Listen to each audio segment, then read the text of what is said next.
I am Red Scare Rex, and I'm an idiot. Right next to the giant tree, which we were just at, that's where the tower is at. And it's pretty clear, it's pretty obvious, because there's a ladder here. And there's a fucking tower here. But in my defense, there are two towers. There are two towers.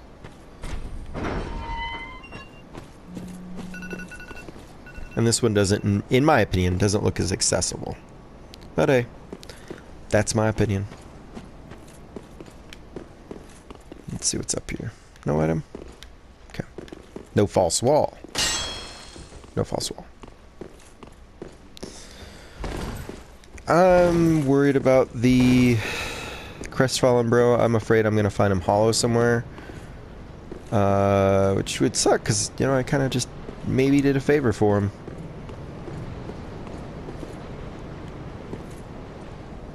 Oh, Crystal Lizard down there. I am not going to be able to make that fall, though. I like this wind effect. Actually makes you feel like you're up here. You can kind of... It reminds me of in Lost Izalith when Solaire mentions the heat.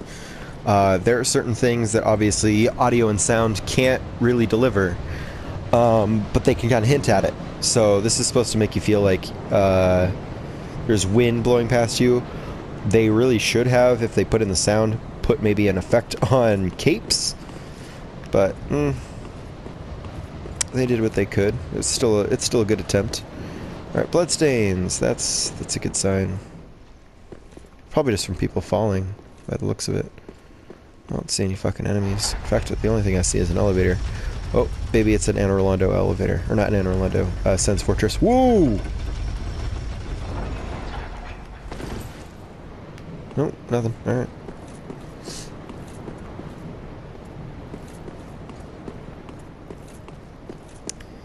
Moving along.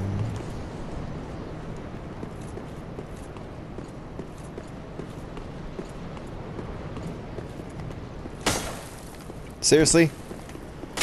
Nothing? Nothing? Nothing. Nothing, guys. The moral of this story is nothing. Doesn't have one.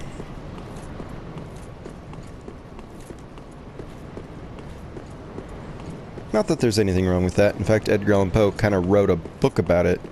Or at least a short story. Edgar Allan Poe was kind of rivals. He was kind of the last fading embers, ironically, of Romanticism. And the Transcendentalists... Ooh, Firekeeper Soul. Here we go. The Transcendentalists didn't like his style at all. They thought that they were post-Romanticism. They were, you know, the inevitable conclusion. He disagreed, and they would always, you know, critique him because his stories didn't really oftentimes have morals. And his whole point was, who the fuck needs a moral? Who the fuck needs a moral lesson in a story? Can't just a story be a story? And he wrote a story about. He wrote a story about the dangers of always trying to look for a. Catharsis or a moral. Where the fuck is this thing? Key items? Did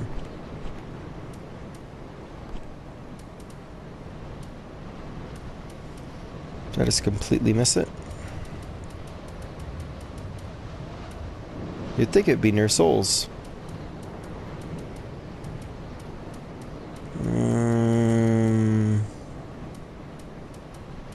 Okay. Oh, here it is, here it is. It's in keys. Alright, I guess this is key items, to be sure. Soul of a Firekeeper, who is said to have returned from the Abyss. Okay, that's interesting. The only two people that have really been known to walk the Abyss and come back have been the player character and the witch. Oh man, what's her name? The witch that helped you out with. She could help you out with the Four Kings if you got her to help you with. Damn it, with the Moonlight Butterfly or Moonlight Moth.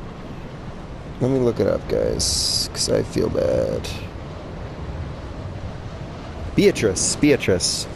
Yeah, kind of female Big Cat Logan. which we kind of get the implication that she was using some weird magic to walk the abyss, and then it did not work out well for her. So I'm not sure how a Firekeeper could walk the abyss and return back. But then again, I guess they have a lot of humanity and therefore a lot of darkness naturally within them. This Firekeeper preserves the bonfire and serves as its champion. No, serves its champion. She is said to have soothed and accepted the Dark Sigil, which has tainted her soul. The Dark Sigil, hopefully meaning the Dark Sign. And yet her soul will one day embed itself in the bosom of another Firekeeper. Okay, does that mean that she'll be reincarnated? Or that naturally Firekeeper souls have just been used throughout the eons to strengthen Estus? Huh. Again, guys, we came into Dark Souls 3 looking for answers. We're getting a lot more questions, but it's pretty cool. Pretty cool to know that, you know, there are others who have walked the Abyss. I forget if they technically considered the Darkwalker Covenant from Dark Souls 2, if that was considered the Abyss or not. I just remember walking in it and getting just murdered by 2 NPC invaders and just feeling like, this might not be for me. This isn't fun. That's not my idea of a challenge. Having almost no room to walk around in. Okay. I see a way down there. And yet also having to deal with really tough invaders.